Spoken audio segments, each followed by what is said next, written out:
Officer, as we're watching this and you were speaking right there, we saw that he exited the freeway, got off, driving on side streets now. Looks like we're in the city of Vernon and beginning to look like he's circling in on one area, which is very often what we see in pursuits like this.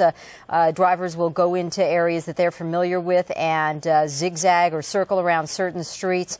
But we're going to go back to Officer Gomez just for a moment. Officer, you said you didn't know who this person was, but do you know whether the vehicle is stolen? We don't know. The vehicle has not returned as a stolen vehicle yet. That is always a possibility, but at the moment the vehicle is not stolen. We obviously do have the registrant's information, but that's about it. We don't know if the person driving the vehicle is actually the registered driver. Usually in cases like this, that is not the case. So once again, we have to continue pursuing the suspect to make sure that he's apprehended. However, we want to make sure that we do it in a safe manner. We have strict protocols that we go by, and obviously the public safety is our number one concern, followed by the safety of the officers involved, and of course the suspect as well. Officer, do you have any information about the burglary, where it happened, what the circumstances were? This burglary actually came out of our San Bernardino, which is San Bernardino area, which is our inland division, and that's where this is coming from. Obviously, we have the ability to go from one county to another, and that's what these officers are doing when they come from one county to another. All right, Officer, I don't know, are you able to watch this as we're seeing it? Because the suspect, the driver, is going through a heavily industrial area. It looks like he just was able to squeeze in front of a big rig that was backing up, trying to get a load in. And these are all industrial streets. Of course, Vernon is known for being a very heavily industrial city.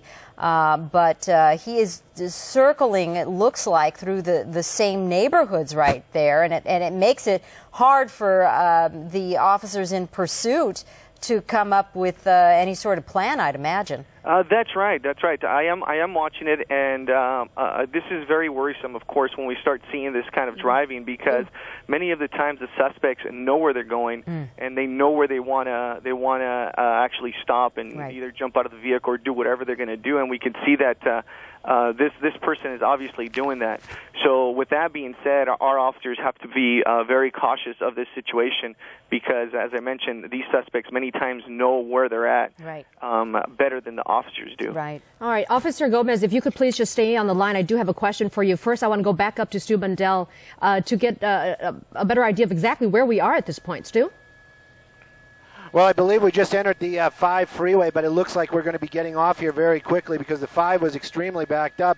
Perhaps not. These are some windy transition roads right here. It looks like he's definitely getting into some heavy traffic right here. He's going to be going underneath a bridge, but you saw that when he got off on the street there just moments ago. He was in an area one time that was a school we went by. He didn't slow down at all. I did see some children coming out looking like they were hearing the sirens, wanted to see what was going on. Now he's driving in the emergency lane here as we just keep transitioning. I believe this is the 5 and where the 5 and the 10 meet here in the East Los Angeles, possibly Boyle Heights area. And you can see him, though. He's just in the emergency lane here, moving very, very quickly.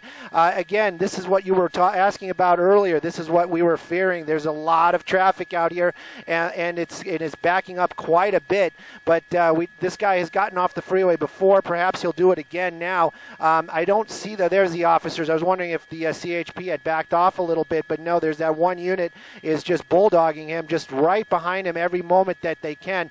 And again, now he just totally he's blocked into actual traffic, and he has no place to go. As we're coming around here, we see cars pulling over, probably hearing the sirens and seeing what's coming up behind him. But again, a lot of traffic. We're trying to get around. I was just afraid it was going to come to an end there behind that truck, but we're northbound 5 near Indiana. You can see the sign right there. He is definitely trying to push his way through the traffic. The civilians are hearing the sirens, and they're moving out of the way, but the driver of that pickup truck is the one who's taking advantage of that. You can see that right there. Officers right next to him, they're trying to block him in, but once again, he's gotten away. Again, northbound 5 here. I believe this is still the northbound 5, and We're in the East LA area, but CHP still very much in pursuit in traffic here in this afternoon.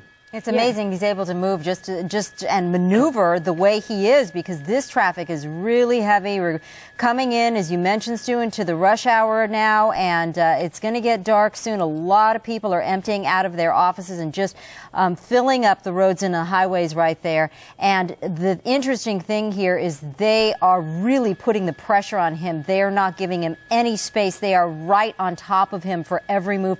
A tactic that we've often seen in pursuits, but sometimes they back off and give them space, don't put the pressure on, but that is really not the case here. They're just feet away every single moment of this pursuit, and he's not getting off the freeway. He's staying on. Oh, it's amazing how he's able to maneuver this truck. It's not a small vehicle, and look at him go. Officer Gomez, I hope you're still on the line with us. We've seen the pit maneuver many times, but really you're not in an ideal situation for that kind of a maneuver right now, are you? Well, I can't speak to the specifics of our pit maneuver. However, I can tell you that we always consider it simply because we can quickly end a pursuit.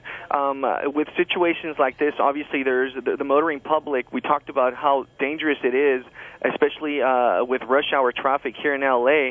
And with that being said, it's always something that we consider. However, we are not going to endanger the motoring public's life simply to pit this person. We have to make sure that the conditions are right, and we got to make sure that if this comes to an end, we always want to make sure that it comes into it's a positive ending for everyone involved. Wow, just another really dangerous maneuver there. You saw him go into oncoming traffic, trying to get around a big rig, and we have seen the driver who's wanted in this pursuit speed through school areas and on emergency lanes, and really push his way through a big rig that was trying to back up. And right now we're told that he's on Olympic Boulevard, where things will open up a little bit more there. Sorry about the camera trouble there.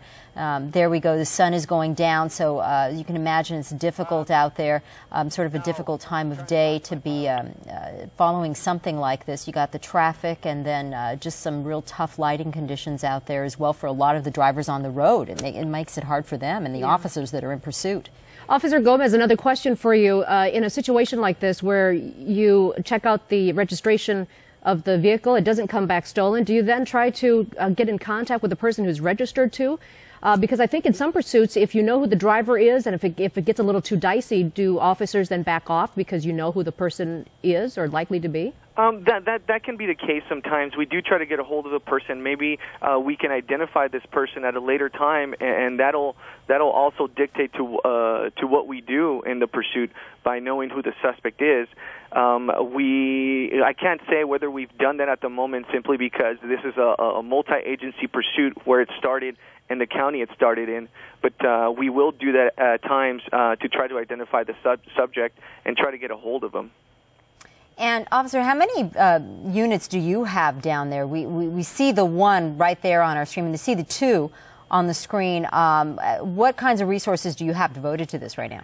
Well, simply because we don't know the amount of people that are in there, whether they're armed or anything like that. At the moment, we do have two patrol vehicles that are following this suspect vehicle, and of course we also have a supervisor there that is making sure that everything goes according to plan and according to our policy and our strict adherence to our pursuits as well. And then because this pursuit is jumping on the freeway, getting off on city streets, CHP still in pursuit right now, but at what point do you then kind of change the guards and let the local authorities follow this suspect? Well, due to the fact that this pursuit has taken a life of its own, if you would, with going from city to city and county to county, it is best for us to continue in this pursuit. And we can see that he just collided into a vehicle there. Yes. It's best that we continue so that if in fact it travels, it goes to other cities and other counties, we can simply follow our same procedures because all CHP officers are trained the same way, and we can follow the same procedures and bring this to an end. You know, I have often wondered in pursuits like this, Officer Gomez, when someone is hit like that just from out of nowhere, and then the car that's in pursuit, the vehicle, just takes off and you see a bunch of police cars following, what does that motorist do? Does another patrol car come by and talk to them, or are they just sort of left on their own at that point? That's a great question, and I got to tell you that we absolutely do follow up with these people that are involved in any way, shape, or form, especially like that person that was hit from behind. We got to make sure that person is okay, see if they're injured. If they are injured, we're going to render aid to them, of course. And as I mentioned before, that is going to be our number one concern. So if someone is injured, we're going to make sure we take care of them. If they're not injured, we're going to make sure we investigate that collision as well.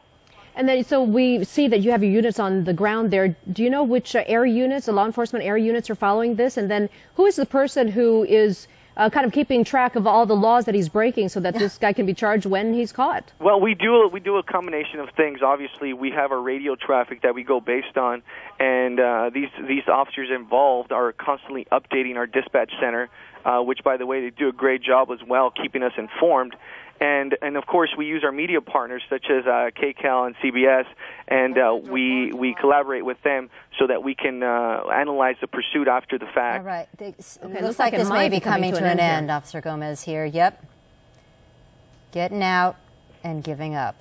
Stu Mundell, let's go back up to you, what you're seeing and where you are. And there are 2 people in the car. 3. Maybe more. Stu, are you with us? Oh, I'm sorry. Yes, I was just trying to get the address where we're at. We're at Vernon and Leonis, I believe.